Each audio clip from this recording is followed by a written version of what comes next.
We will now look at some applications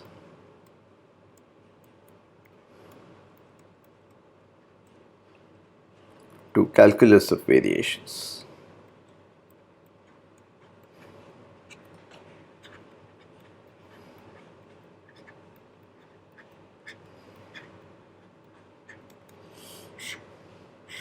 Calculus of variations can be thought of as doing maxima minima in infinite dimensional spaces. Okay, so we are going to prove the following proposition. V reflexive Banach space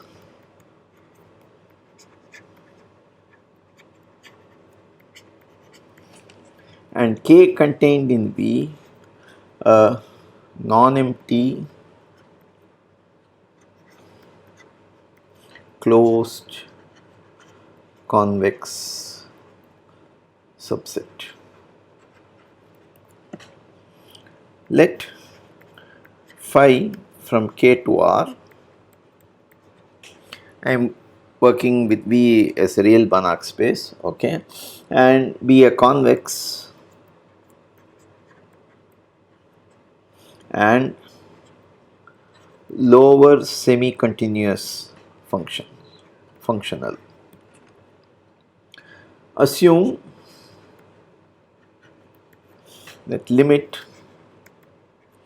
as norm x tends to infinity of phi of x is plus infinity. So this is called the coercivity property. Okay, then phi attains a minimum on K. That means there exists a point which is the minimum value of phi and it's in K. Okay, so proof. So fix some x naught in K and let lambda equals phi of x naught less than infinity. So it could be some finite number, and you define K tilde equals set of all x in K such that phi x is less than or equal to lambda naught. So this is non-empty because x naught is already in that set. Okay, so we are having that phi is lower semi-continuous, therefore K tilde is closed. Then phi is convex, so this implies that K tilde is also convex. Then coercivity implies, of course, that phi is bounded. Sorry, K tilde is bounded.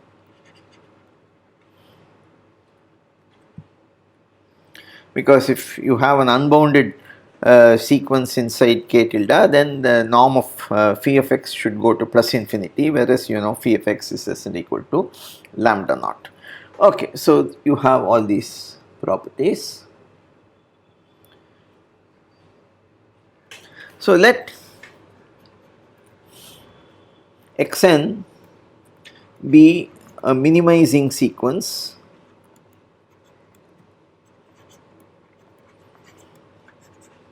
in K tilde. So what does it mean? So xn belongs to K tilde for all n, and phi of xn converges to inf of phi of x in K tilde.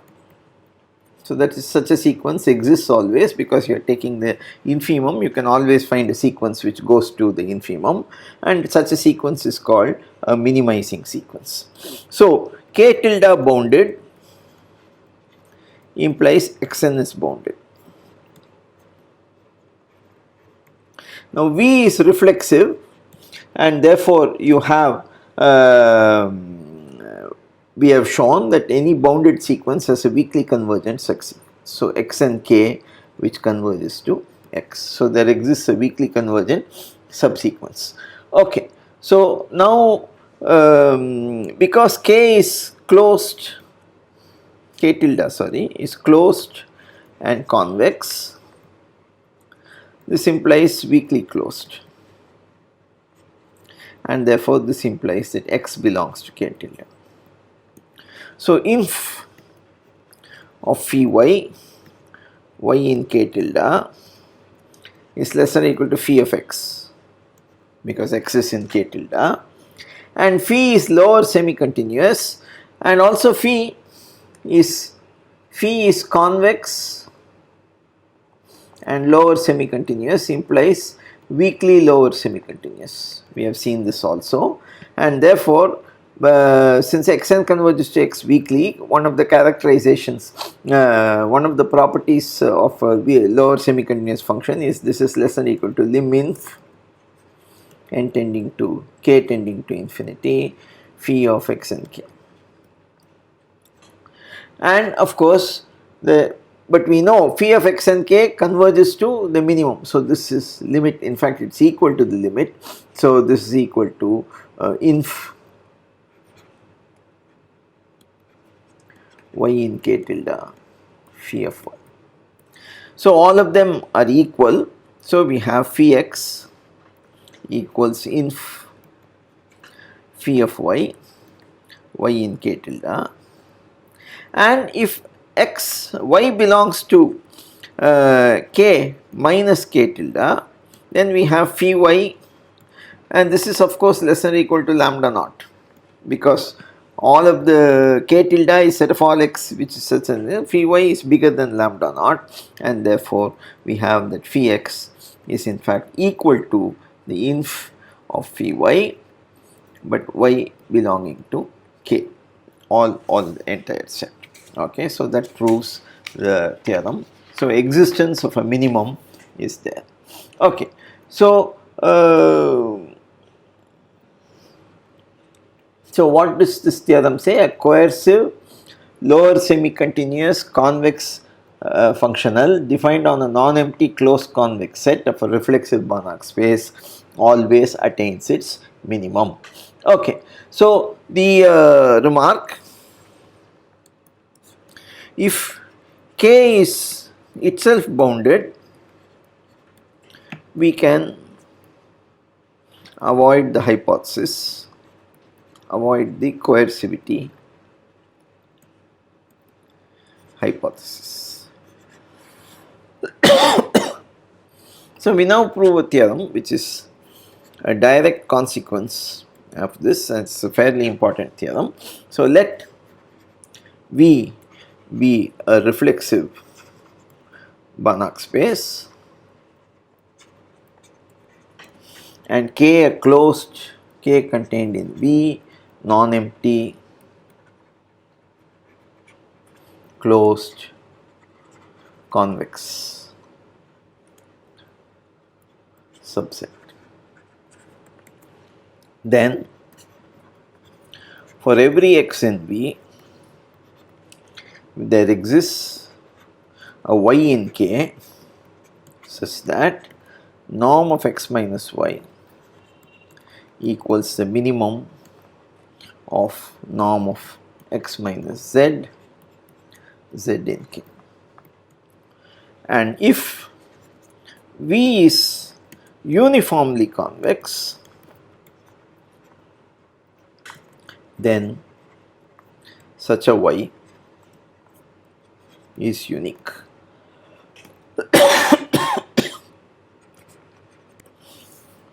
So you take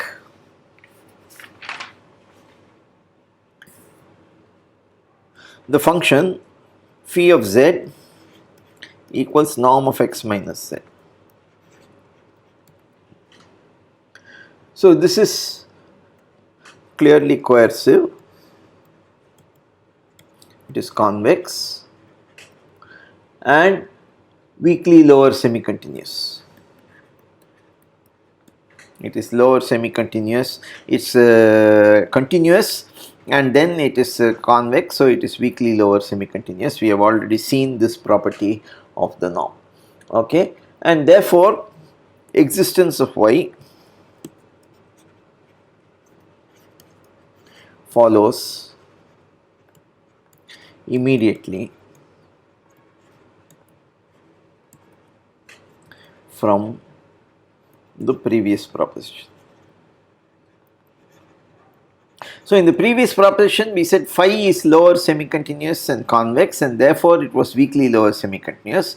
Here we have phi is in fact continuous and convex, and therefore it is weakly lower semi-continuous by that property. So that is, and it's a weak lower semi-continuity which is important. You don't need other, in fact weakly sequentially lower semi-continuous. That means it is enough if for sequences you have that if xn converges to x, then phi of x is less than or equal to lim inf of phi of xn. That is called sequential lower semi-continuity, and that even is enough. In a metric space, that is equivalent to lower semi-continuity. In a general topological space, lower semi-continuous implies sequentially lower semi-continuous, but not vice versa.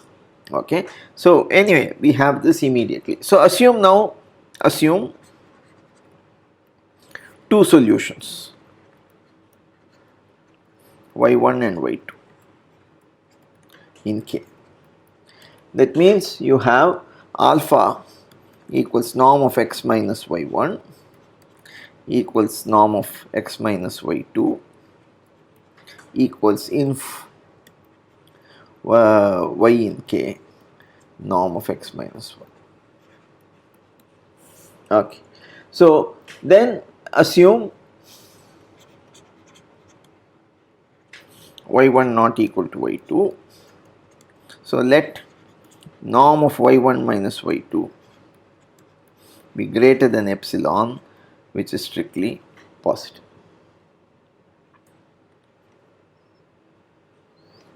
So norm of x minus y1 minus x minus y2 is equal to norm of y1 minus y2, which is bigger than epsilon, and norm of x minus y1 equals norm of x minus y2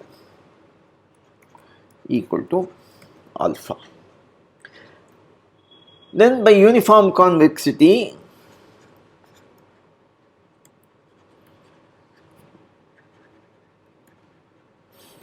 there exists a delta positive such that norm of x minus 1/2 y1 plus y2, which is equal to norm of x minus y1 plus x minus y2 by 2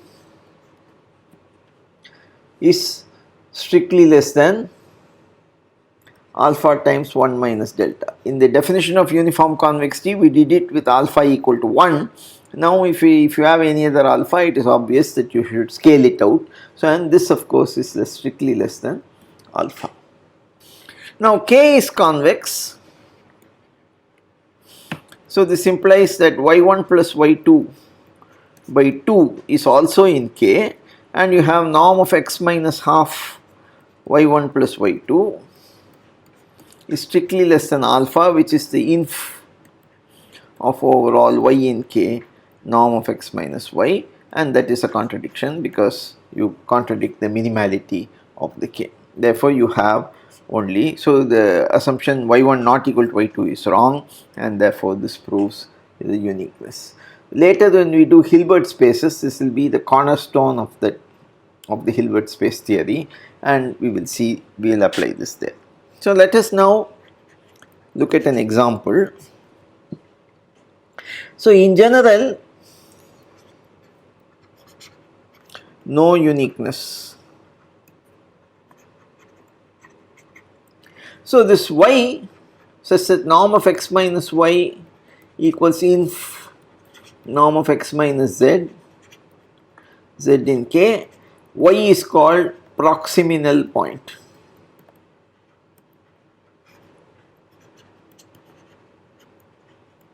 In the language of approximation theory, this is a very important notion. So that means the closest point. Okay. So if you look, like for instance, if you take K to be a closed convex, say a straight line in the plane, and you have a point, so this is a closed convex set, then you know that the closest point is a perpendicular projection. So this is the kind of thing which we are looking at. Okay.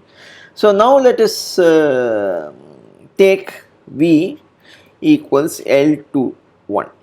That means R2 with norm 1. Okay. So this is not uniformly convex. We saw that the unit ball has several flat portions, and therefore you do not have this. So we take K equals B, closed unit ball.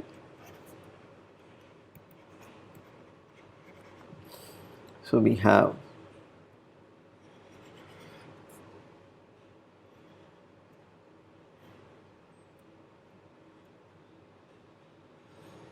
this is B, the closed unit ball, and then so this will be the point x equals 1, y equal to 0, minus 1, 0, and then 0, minus 1, and 0, comma 1.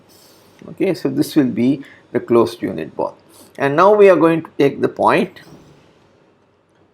x to be the point 1, comma 1, which is the point here. So now let y equal to AB belong to K in the unit ball. So what is norm x minus y1 is equal to mod 1 minus A plus mod 1 minus B, which is greater or equal to, by the triangle inequality, 1 minus mod A plus 1 minus mod B, which is equal to 2 minus mod A plus mod B. Mod A plus mod B is less than or equal to 1, so this is greater or equal to 1. Since mod A plus mod B is less than or equal to 1, since AB belongs to the ball. Okay. So the distance of x from B is at least 1. But what about take any point on the line? So let A plus B equal to 1, A greater or equal to 0, B greater or equal to 0. That means we are looking at this particular line, okay, here. Okay. Then what is, if y equals AB, norm of x minus y will be mod 1 minus A plus mod 1 minus B, but A and B are non-negative and sum is 1, so each of these numbers is positive. It's equal to 1 minus A plus 1 minus B, which is equal to 2 minus A plus B, which is equal to 1. Therefore, for all AB such that A plus B equal to 1, A greater or equal to 0, B greater or equal to 0. So for every point on that line, for every point in this line, we have norm of x minus y. So call this y. 1 is the minimum of norm x minus z, 1 z in B. So uncountable number of minimizing points. So you do not have uniqueness, and this is because of the lack of uniform convexity. Of course, V is reflexive, which is because it's not uniformly convex, but V is reflexive because we are in finite dimensions. That is why usually norm 1 in little l2 and little l1 will not be reflexive, but because we are in finite dimension, every space is reflexive, and therefore you have reflexive but it's not uniformly convex, therefore you do not have. So if V not reflexive, then we cannot in general guarantee existence. So there's no point talking about uniqueness. You don't even know if you have a minimum available at all. Okay, so we will wind up this chapter with this, and we will take up some exercises next time.